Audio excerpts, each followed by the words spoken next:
and she could tell who was a zombie and who wasn't. Well, so this story has a lot of moving parts, but I really hope that I'm going to be able to simplify this for you guys today and just break it down. Before we get into today's video, though, I do want to make it very clear that everything that's in this video is alleged. Lori Daybell and Chad Daybell have not been tried in court yet, so as of now, everything is all alleged until court goes through. Please remember to be kind to everybody, everywhere, in your everyday life, in your home, in the grocery store, and especially in the comment section down below. Please do not show hate to anybody, anywhere.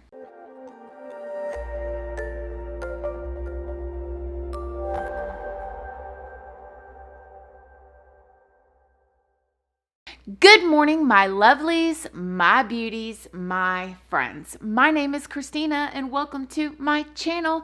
If you're new here, thank you so much for clicking on this video. I really hope that you will subscribe, stick around, take a chance on hearing some things that I have to say. And if you are a returning subscriber, y'all already know, y'all are my babies. So good morning, good morning, good morning. How is everybody doing today? I hope you all are having an amazing day. So I have been requested to do this video thousands of times. So many times. I did not want to do it a while ago because there was so many missing pieces, right? And this is a very, very, very confusing case with a million different layers is what it feels like. But I'm going to try to simplify it for you guys today in a story-ish type form. I'm not going to be able to put every single detail of every little thing in this video. So if you have some details that you feel like is super duper important that I've left out, just leave them down in the comment section. Before we get into it though, I do want to let you guys know that if you don't already know me, hi, my name is Christina. I do have a second channel, which is Casually Christina. Over there, we just do things more casually, vlogs, reviews, whatever, stuff like that. I also have a Patreon. My Patreon is for 18 and up. It's more personal over there. We go live over there. It is a good time if you are 18 and up and you'd like to join. I also have a podcast as well as an Instagram, and all of those are always linked down in the description box if you would like to come and check me out. So my plan for this whole situation is to go ahead and lay this foundation out for you guys now. That way when the court and the trial starts, we can kind of follow along with it, because this is so super duper wild, you guys. Like, I just cannot the layers and the links and the things that these people got away with, and the spiritual realm that is involved in this, and the end of the times and the apocalyptic stuff and these zombies and all of the different things that are going to be in this video is like, there needs to be a movie. We need a movie. Okay, so let's just start at the beginning. Now, I would like to say, in the news and in the media, you see a lot of Lori Vallow, Lori Daybell. Okay, of course we see Chad Daybell too, but I feel like we don't see enough of Chad. In my personal opinion, Chad is the head and the ringleader of this whole entire thing. As of now, this is what I feel. Okay, so let me just tell you guys a little bit about Chad right now. Chad was a married man. Okay, he's been married twice now. Once to his original wife, who he had 5 kids with, and then later to Lori. Now, Chad has had many near-death experiences, according to him, even to the point that he's like wrote all of these books, right? And in these near-death experiences, he has seen like the other side, and he's like been granted this like gift of like seeing the future, and he's been labeled a visionary, so he can he can see things happen before they happen. And he also has like a portal that he goes into, and he prays, and he gets messages from the other side, and like he can, you know, see people that are like possessed or people that are evil, or he can see when something is going to happen or when people are going to die and stuff like that. So this is the type of man that he has claimed to be.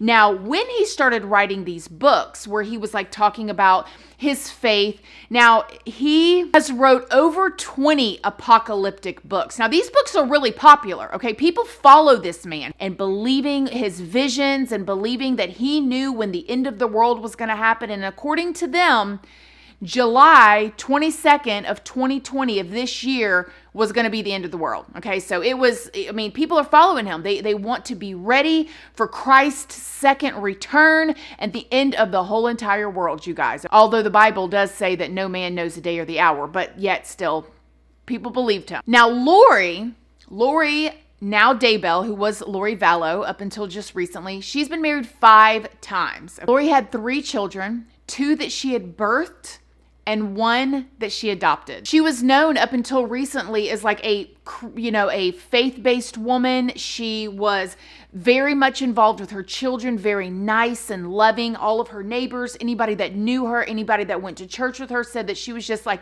so nice, very generous, very giving, that type of person. Now back to Chad. Now Chad, remember how I told you guys he was writing all these apocalyptic books and stuff, and like a lot of the stuff talking about the end of the world and prepping for, doomsday and prepping for Christ's return and who's going to be left behind and who's going to be ready for Christ. Well, as the more and more he wrote his books, the more radical they became. Even to the point that a woman that he had that had been writing with him, like as an author for like 10 years or whatever, she came to him 3 years ago and she wanted her ties cut with him. She said, the books and the message that you're putting out is dangerous. People are going to die. What you are speaking, and people that were believing Chad, she had this horrible pit in her stomach and this feeling that there was going to be death and sorrow is exactly what she said. She also thought that if Chad kept on with his teaching, that it would eventually break out in war and like mayhem. Like the things that he was writing, I don't know, I have not read his books personally, but supposedly according to her, like it just made her so uncomfortable that it was going to cause some sort of destruction. In 2015, Lori started reading Chad's books and she became obsessed with them, became obsessed with the doctrine and just really believed everything that he was writing and that she was reading. At this time, Lori was living with her family in Hawaii. She was living there with her 2 younger children, her daughter Tylee and her adopted son JJ. Now JJ had been diagnosed with autism and he was adopted from another family member that felt like maybe they didn't have the love and the attention that they could give him. So Lori was raising these 2 children with her husband Charles in Hawaii at this time. Now, according to everybody, Charles was an amazing man. He was like well dressed and like well liked. He was a businessman, but also a family man. He was known as like the Disney dad, right? Like the guy that's going to come and like put his kids on his shoulders and always be there for him. And they had what was considered to be the perfect family. We've heard that before, right, you guys? And so they're living in Hawaii. They had a little business down there, like a juice bar or a smoothie place, and they were just living the dream down there. But as Lori became more and more obsessed with these books of Chad, she started to like maybe think a little bit differently and have different ideas that she had never had before. In 2017, while she is reading these books and all of that good stuff, Lori and her family, her husband Charles and her 2 kids, moved to Arizona. Then in 2018, Lori and her niece, which is also considered her best friend, decide that they're going to go to like this 2 to 3 day event that Chad is at, where Chad was like speaking and preaching and talking about the end times and doing all of that stuff, and they really wanted to go. So while Milani, which is Lori's niece and best friend, and Lori were there, they saw Chad sitting at like this table because he was like doing book signing and meeting people, and Milani had met him before, but Lori was so excited to meet him, so she goes up to him and they just talked and talked and talked. According to Milani, they spent the next 2 days, Lori and Chad together. They got up bright and early in the morning. They went on runs together, and they were just like spent the whole entire 2 days together after they met. Lori became more and more obsessed with like the end of the world, the doomsday stuff. Like everybody was kind of seeing it in her, and she was talking a lot about it, but bringing it and tying it in with her faith with God and just like trying to make sense of it all. So in November of that year of 2018, Chad actually came to her house to stay there, and they had a bunch of people over, and Chad was doing preaching. Lori's husband, Charles, was out of town at this point. And then in December of that year of 2018, Lori and Chad met up, and they went and did a podcast where they were preaching and talking more and more about like this end of the world, doomsday, apocalyptic type of thing. Lori's niece, remember I told you guys they were like best friends, said that Chad and Lori were on the phone talking every single day, day and night, that it was almost like they were in a relationship. They were just always talking if they were not together. Melanie asked both of them, why don't y'all just get divorces and be together? And Lori and Chad both said that they had gotten messages from the other side, you know, like the spiritual realm, saying that they did not need to divorce their spouses. They need to stay married. Now, Chad was very enticing. Okay, I want you guys to think about like palm readers or psychics or tarot card readers. Some of you guys probably do that or know that or have been to that. You know, you watch it on television, you watch it on YouTube. It's very enticing, you know, like everybody wants to know the future. Everybody wants to know if something's going to happen before it's going to happen. Like, should I, you know, look for love in this area? Or what kind of business decisions should I make? And Chad was able to either give these answers or at least make people think he had the answers, or he thought he had the answers, or he did have the answers. So people attracted theirself to Chad because of that. Chad even wrote an email to Lori at one point that was found later, telling Lori that she had lived 8 other lives. Now that's another part of this. They believed that it was like this thing where you would like pass away and you would come back to finish it, and you move up in levels every time you get a new life, right? And that Chad and Lori had been married before in another life. Multiple lives and things of that nature. But at that point, he had already shared with her when they met in St. George that they had been married multiple times before. So that's why they really connected. So Lori was really believing this. Chad was allegedly believing this. So Lori, you know, Lori felt like this is my husband from another life. Like, we're just reconnecting. Like, wow, God is so amazing that he brought us back together in another life to finish our mission that we were supposed to finish in our other 7 lives. On January 29th of 2019, Lori tells her husband, Charles, that she was a god sent to carry out like this 144,000 angels like before the Christ return. So she believed she was a god at this point. Now Charles is looking like, hold up now. Hold up. So he's starting he's wanting her to be put in a mental institution at this point. He's like, okay, she thinks she's a god now. She thinks she is here to do all of this stuff. And you know, what happened to my wife? You can only imagine probably how concerned he was. You know, he was like, whoa, but he loved his wife. Then she told him that if he got in the way, she would kill him. If he got in the way of her mission, that she would kill him. So the very next day, actually on January 30th of 2019, Lori called Charles to tell him that she was going to kill him and that there was an angel waiting to dispose of his body and that she would get away with it. So at this point, he's like, okay, hold up now. I think I'm gonna need to file for a divorce here because you're scaring me. Between January 28th and January 30th, Lori was like doing all of this stuff. Now, she told him on January 30th that she was going to kill him and that she had an angel waiting to dispose of the body, right? Charles had a business bank account. Remember, I told you guys they had that little business or whatever. He was a businessman, okay? He was the one working. He was the businessman of the household or of the family, taking care of everybody. So he had a business bank account, and then they had a bank account together that they did, you know, all of their stuff with, grocery shopping, whatever. She went and made 3 separate transactions out of the business account and withdrew $35,000, transferred into the other account, and then transferred it from that account to an account that nobody knew where it was. The money just disappeared. So when Charles found this out, he started flipping out. He's like, you took all of my money for payroll. Like, I have to, please. He started begging his wife, like, please give me this money back. Like, I have payroll. I have people I have to pay. And you have to imagine too, as a business owner, you've got people working for you. You got college students working for you. You got grandmas working for you. You got single moms, single dads, you know, parents that need to feed their kids. They're expecting to get their paycheck every week or every other week. And now the boss has no money. The wife took the money and told him she was going to kill him and have a doggone angel get rid of the body. Like, okay, you know, calm down. We're going to need you to calm down, sister. Like, I couldn't imagine what he was thinking at that time. Like, it's devastating. Now, at this time that she did all this, Charles was actually out of town on a work trip. So he actually had a plane ticket to come back home anyways, and he gets to the airport with his stuff to come home, and his ticket has been canceled. She had done called and canceled his doggone ticket. So he had to book an emergency $600 flight. So he gets on the plane, he flies back home, and then he gets to the airport and his truck is gone. He can't find his truck. She had done canceled his ticket, went and took his truck. You guys, like,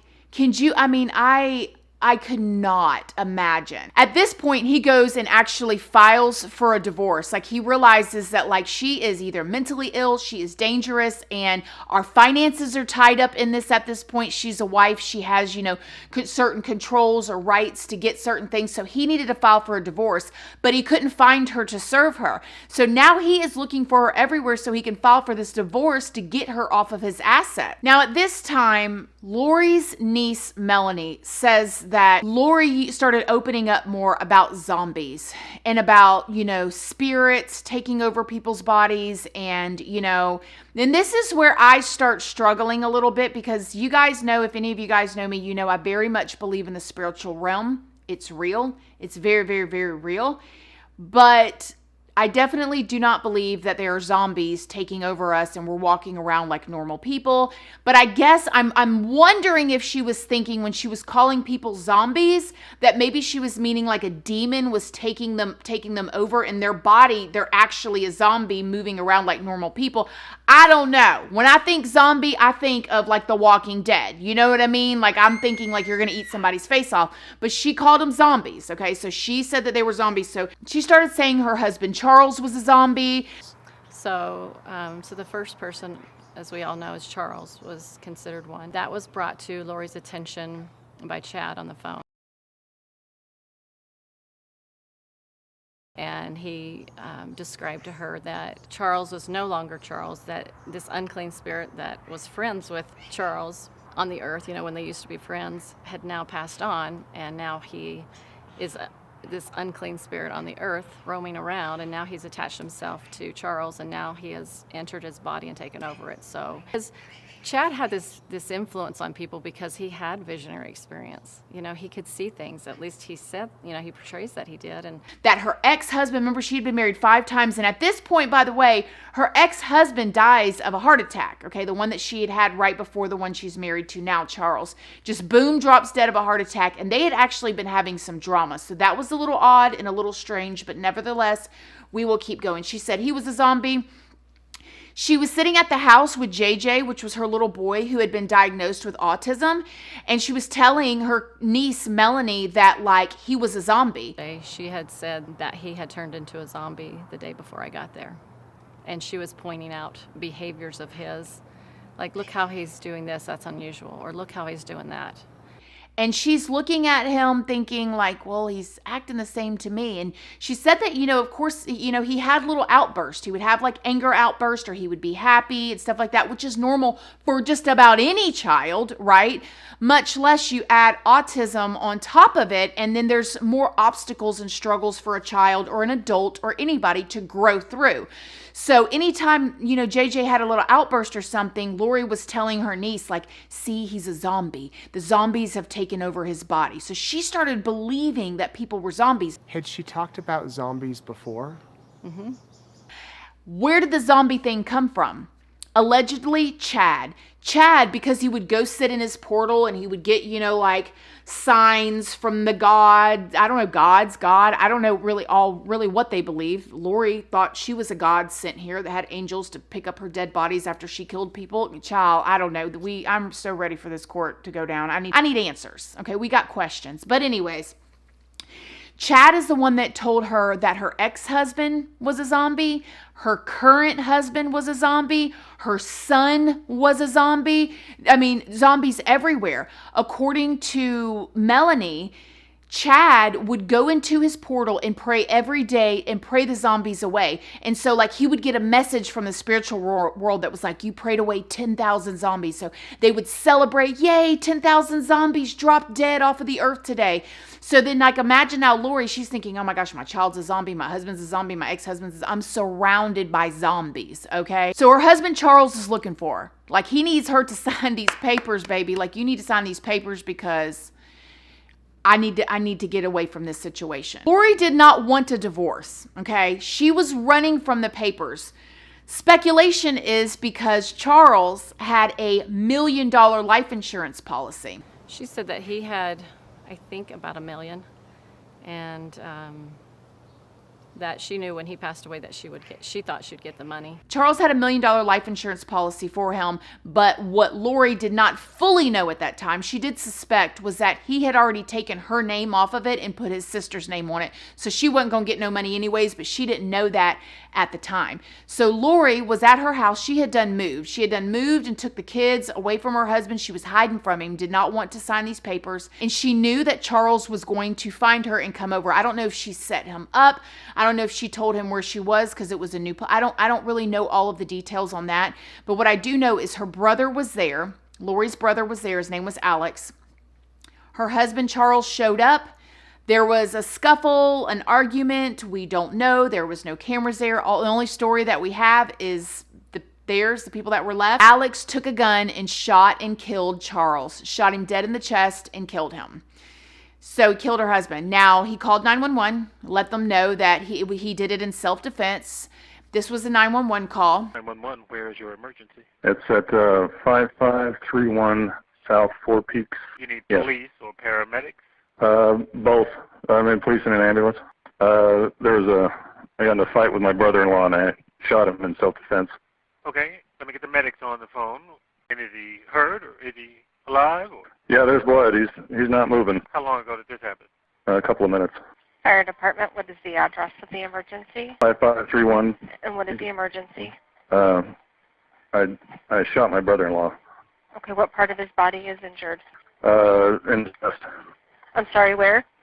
In the chest. Okay, is he awake and responsive or unconscious? Unconscious. Okay, is he breathing? I can't tell. Okay, are you willing to go over to him and check? Sure.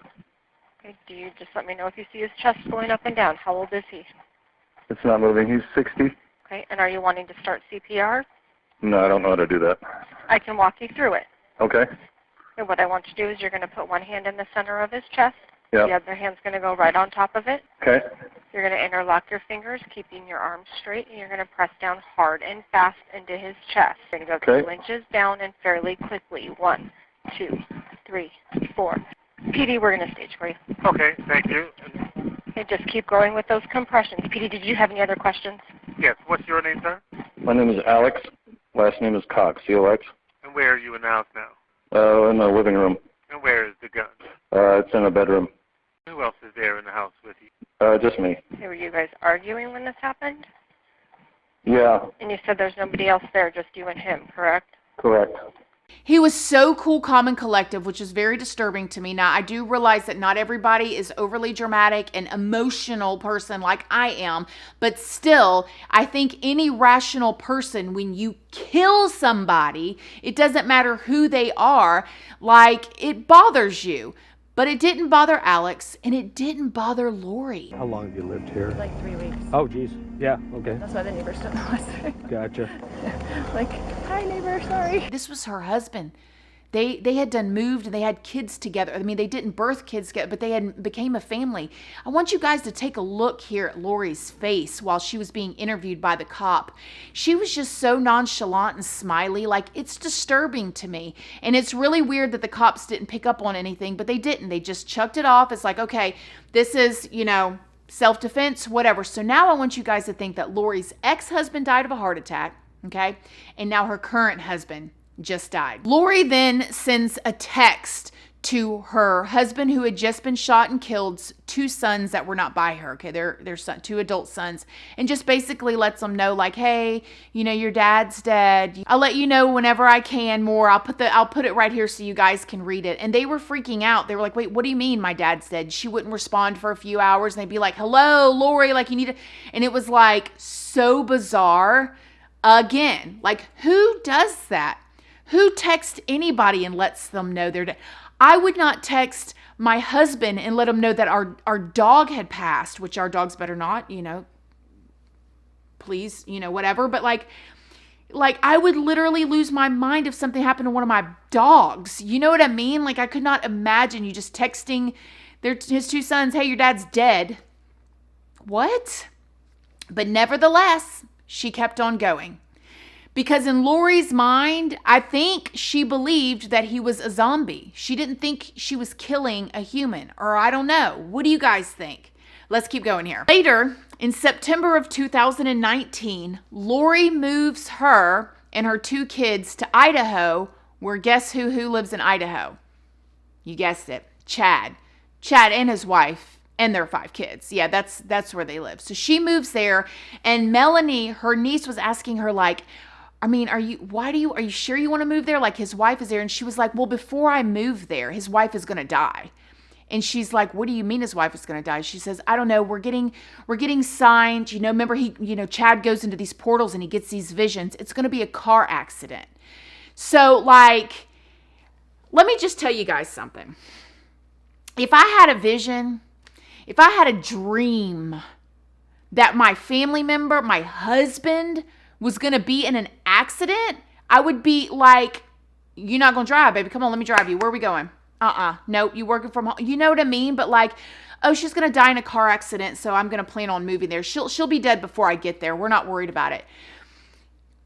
She didn't die before she got there. And Lori just kind of like chucked it up like, oh, something must have happened. She must not have gotten in the car that day, but she is going to die. Well, not long after Lori moves to Idaho, Chad's wife dies in her sleep of natural causes. Now, I find that so funny. Like, normal, healthy people don't just die in their sleep of natural causes, okay?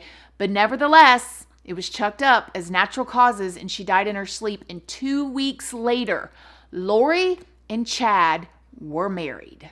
Yes, spinning around like they had just reconnected again from their 8th life, and they are just married now.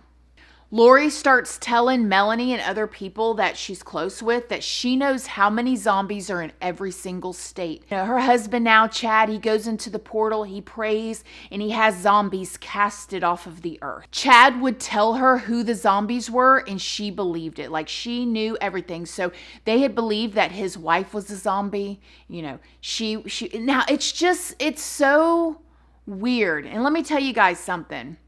Not long, during all of this, Lori's brother, the one that shot her husband at the time, Charles, he died of a blood clot in his lung, just dropped dead and died. So her ex-husband dies of a heart attack. Her current husband gets shot in the chest for self-defense. Her brother who shot him then dies from a blood clot. And then Chad's wife dies in his sleep.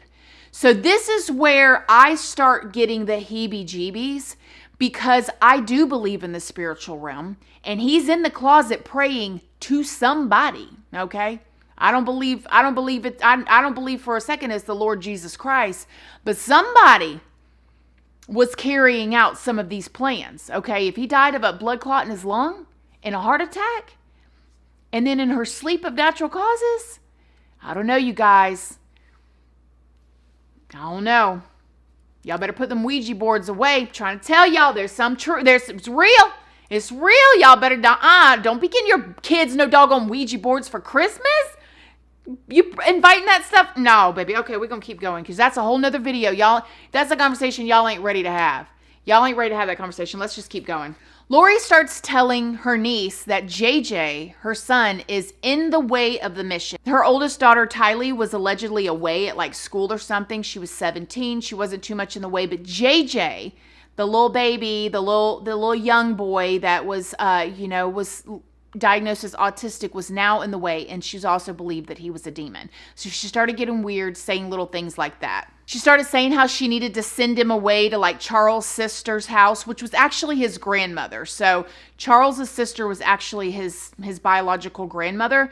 So next thing you know, Melanie comes to Lori's house and she asks where JJ is. And she had sent JJ away to Kay's house, which was his grandmother's. She gave this big elaborate story that she had went to the airport and she had seen him off. He was dragging his little bag and they waved and he went to live with his grandmother. So Melanie's like, okay, he's out of the way of the mission. Like, now we can carry on the mission, right? 2 days before Thanksgiving of 2019, Melanie, her niece, gets a call from Chad.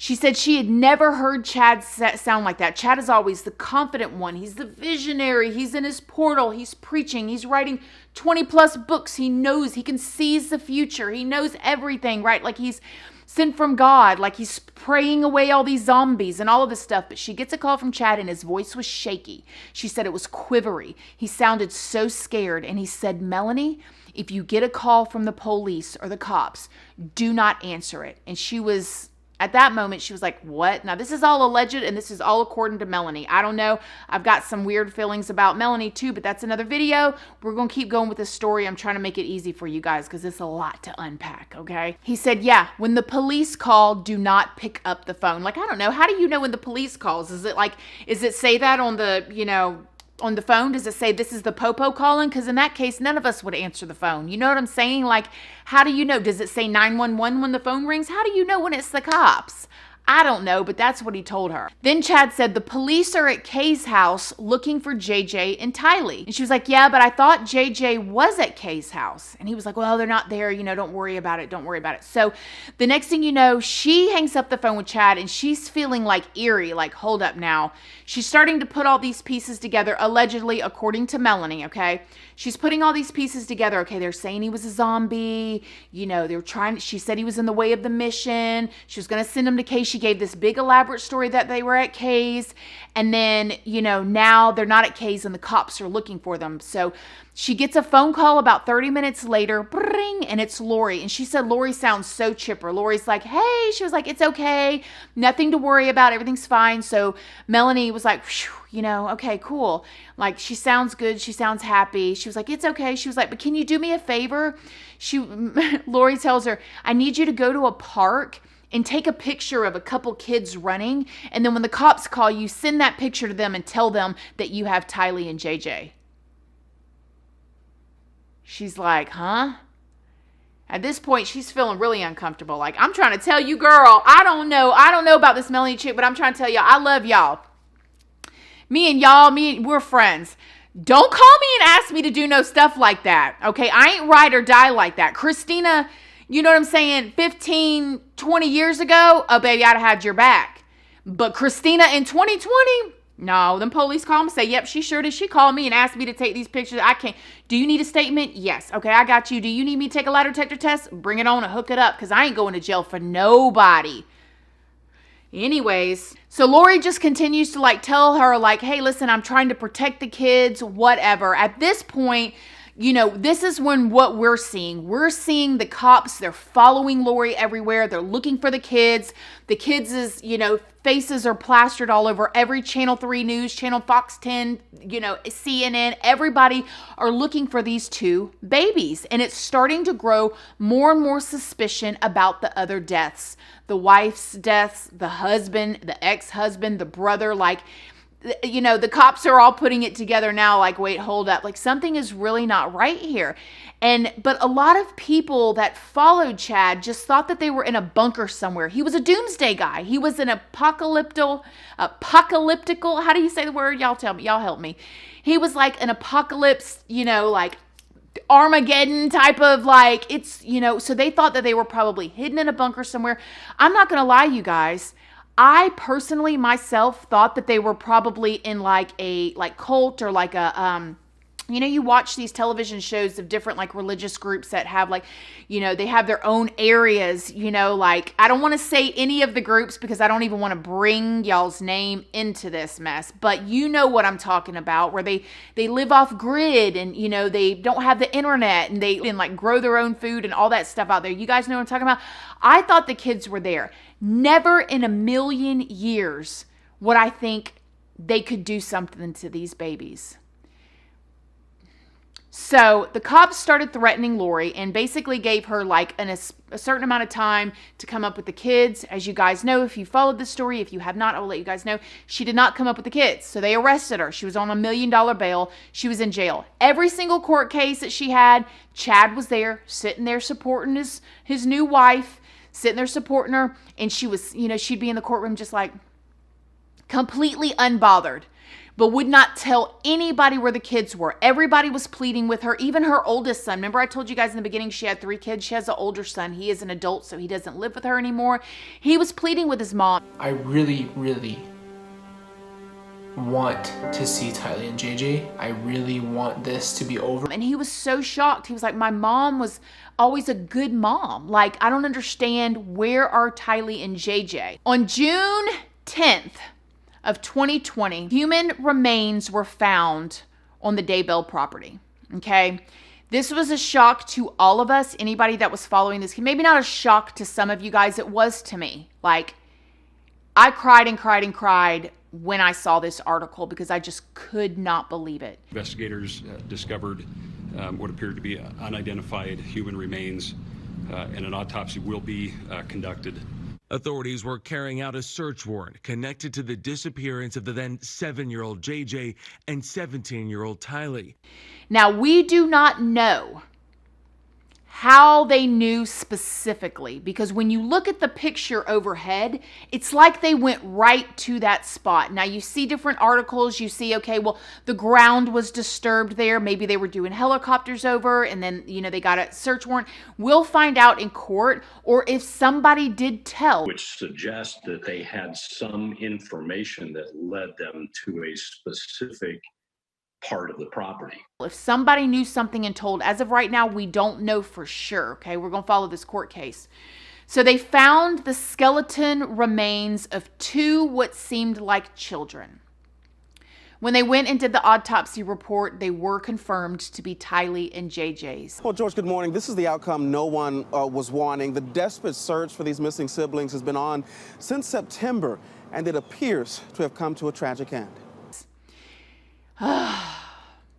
They also found that JJ had duct tape around his head, around his like chin to his forehead. He was duct taped all over his body. I mean, it's devastating to think what these kids went through, how terrified they must have been, what may have happened. And we may never know what happened. They may never admit it. Okay.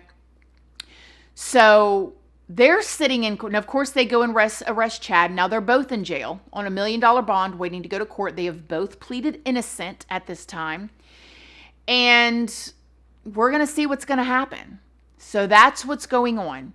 So as of now, the ex-husband died. The other husband died. The wife died.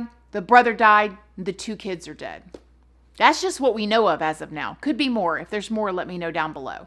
And these are the only 2 standing remaining, and they seem so unbothered. Now, part of that could be because, remember, allegedly they thought July 22nd, 2020, it was going to be the end of the world anyways. So they're sitting up in jail thinking, well, it's going to be the end of the world, but it wasn't. And once again, the Bible, I don't know what book they're reading. I know there's a lot of books out there, but I know the book that I read says that no man knows the day or the hour. So if you think you know, it's definitely not going to be that day, because the Bible says that no man knows the day or the hour. But yet still, they're sitting up in jail. So that's where we're at. Let me know if I simplified it for you guys, if it was easier to understand. If you learned something today that you may not have known before, I will leave a ton of articles if you are a reader down below. I will leave also the interviews with Milani down below too. If you guys have not watched it, you should. It is a wild ride, to say the least. But other than that, we will be following the court case if you guys want me to. If you're just not interested, let me know. But if you do want me to follow the court case, let me know down below too. So, as always, my loves, thank you guys so much for watching this video. Please do not forget to like it. It's a free way that you can help your girl out. And until next time, I love you guys so very much. And I'll see you in the next video. Bye. Love you guys. Bye.